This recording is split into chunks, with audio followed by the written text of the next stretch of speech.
తెలంగాణ యువత. తెలంగాణ రాష్ట్ర సాధనలో ఎన్నో త్యాగాలు చేసింది తెలంగాణ యువత. అనేక మంది తల్లిదండ్రులు తెలంగాణ రాష్ట్ర సాధనలో చెప్పాలి, ఏ ఒక్కటి కూడా, అది మహిళలకు సంబంధించినటువంటి డిక్లరేషన్ కావచ్చు, అది రైతులకు సంబంధించిన డిక్లరేషన్ కావచ్చు, అది బీసీ వర్గాలకు సంబంధించినటువంటి సామాజిక డిక్లరేషన్ కావచ్చు, లేక ఇది మైనార్టీలకు డిక్లరేషన్ కావచ్చు, ఏ ఒక్కటి కూడా ఈ ప్రభుత్వం అమలు చేసే పరిస్థితి లేదు. చేయడానికి చిత్తశుద్ధి కూడా ఈ ప్రభుత్వానికి లేదు.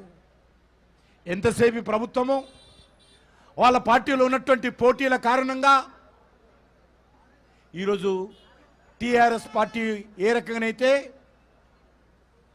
వాళ్ళ అధికారం ఉన్నప్పుడు కాంగ్రెస్ ఎమ్మెల్యేలను ఫిరాయింపులకు ప్రోత్సహించారో ఈరోజు మార్పు కూడా అక్కడే జరిగింది. గతంలో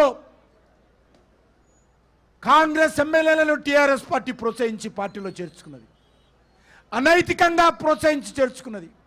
ప్రజలు ఇచ్చినటువంటి తీర్పు కాలరాచి కేసీఆర్ ఆ రోజు మరి కాంగ్రెస్ ఎమ్మెల్యేలను చేర్చుకున్నాడు.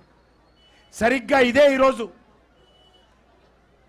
ఈరోజు కాంగ్రెస్ పార్టీ కూడా టీఆర్ఎస్ ఎమ్మెల్యేలను ప్రజా తీర్పుకు వ్యతిరేకంగా ఏ అసెంబ్లీ నియోజకవర్గాలైతే అక్కడ ఉన్నటువంటి ప్రజలు మాకు కాంగ్రెస్ పార్టీ అవసరం లేదు, మేము టీఆర్ఎస్ ఎమ్మెల్యే కావాలని ప్రజలు తీర్పిచ్చి ఓట్లేస్తే ఈరోజు ఆ తీర్పులను కాలరాస్తూ ఇదే రేవంత్ రెడ్డి టీఆర్ఎస్ ఎమ్మెల్యేలను చేర్చుకుంటున్నారు.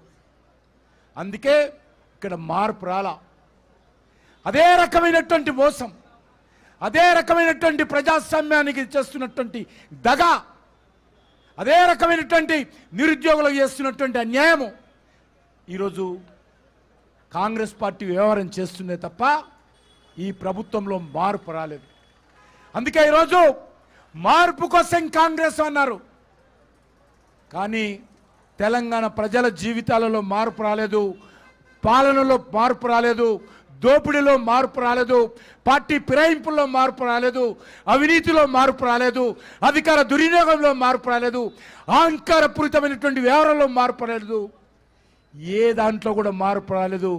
మార్పు వచ్చింది, ఇంతకుముందు చెప్పినట్టు జెండా మార్పు వచ్చింది, వ్యక్తుల మార్పు వచ్చింది, కానీ తెలంగాణ ప్రజల జీవితాలలో మార్పు రాలే, ఈ పాలనలో మార్పు రాలనే విషయాన్ని సందర్భంగా మనం వస్తున్నాం. అందుకే భారతీయ జనతా యువమోర్చా ఆధ్వర్యంలో ఈరోజు తెలంగాణలో ఉన్నటువంటి ప్రతి నిరుద్యోగ యువతకు మేము అండగా ఉన్నాము. ఈ కాంగ్రెస్ పార్టీ ప్రభుత్వము, ఈ రేవంత్ రెడ్డి, ఈ రాహుల్ గాంధీ, ఈ సోనియా గాంధీ గారు, ఈ యొక్క ప్రియాంక గాంధీ ఏదైతే తెలంగాణ ప్రజలకు హామీ ఇచ్చారో, ఏ తెలంగాణ యువతకైతే హామీ ఇచ్చారో ఆ హామీల కోసం మీతో పాటు మేము కూడా నిలబెడతాము, మీ ముందు ఉంటాము, మీ వెనుక ఉంటాము, మీ పక్కన ఉంటాము, మీతో కలిసి పోరాటం చేస్తామని ఈరోజు పిడికిలి బిగించి ప్రజాస్వామ్య పద్ధతిలో ఈ ధర్నా చౌక్లో తెలంగాణ నిరుద్యోగుల వాణి ఈరోజు ఇక్కడ వినిపించడానికి వస్తాము. ఈ తెలంగాణ నిరుద్యోగుల యొక్క హామీ సమస్యలు ఇక్కడ తెలియజేయడానికి వచ్చాము. తెలంగాణ నిరుద్యోగం మీద జరుగుతున్నటువంటి పోలీస్ నిర్బంధాన్ని ప్రశ్నించడానికి వచ్చాము. ఓ తెలంగాణ యువత, ఓ తెలంగాణ విద్యార్థి, ఈరోజు కలిసి రండి, మీ తరఫున మేము కూడా ప్రశ్నిస్తాము, మీ అండగా మేము కూడా నిలబడతాము, ఈ ప్రభుత్వాన్ని వదిలే ప్రసక్తి లేదు, ఈ విషయాన్ని మనం చేస్తా ఉన్నాను. రేవంత్ రెడ్డి ప్రతిరోజు వారానికి ఢిల్లీకి వెళ్తాడు. ఆయా ఎలక్షన్స్ ముందు చిక్కడపల్లి లైబ్రరీకి వచ్చావు కదా, ఎందుకు రావు? నువ్వు యూనివర్సిటీకి వచ్చారు కదా గతంలో, ఇప్పుడు ఎందుకు రావటం లేదు?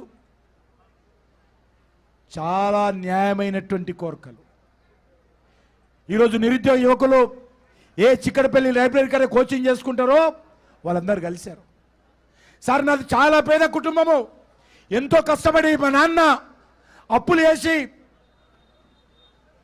మరి కడుపు నిండా తినకున్నా నా కోసం నన్ను చదివించాడు మా నాన్న. మా కుటుంబం నన్ను పోషించింది. ఈరోజు నేను గత 10 సంవత్సరాలుగా కోచింగ్ పేరుతో టీఆర్ఎస్ ప్రభుత్వం అధికారం ఉన్నప్పుడే హైదరాబాద్కు వచ్చి గ్రూప్ 1 పరీక్షలకు డిఎస్సికి అనేక రకాలుగా కోచింగ్లు తీసుకుంటూ సంవత్సరాలుగా ఇక్కడ గడుపుతా ఉన్నాను. ఒక పూట తింటూ ఒక పూట తిండి లేకున్నా కూడా నోటిఫికేషన్లు వస్తాయి, మాకు ఉద్యోగాలు వస్తాయి, మా బతుకు మారుతుంది, నన్ను జన్మనిచ్చి పెంచి పెద్ద చేసినటువంటి నా తల్లిదండ్రులను నేను పోషిస్తాను, వాళ్ళ కళ్ళలో ఆనందం చూస్తాను అనేటువంటి తపన ఈరోజు నాలో ఉందన్నా. కానీ రేవంత్ రెడ్డి వచ్చిన తర్వాత కూడా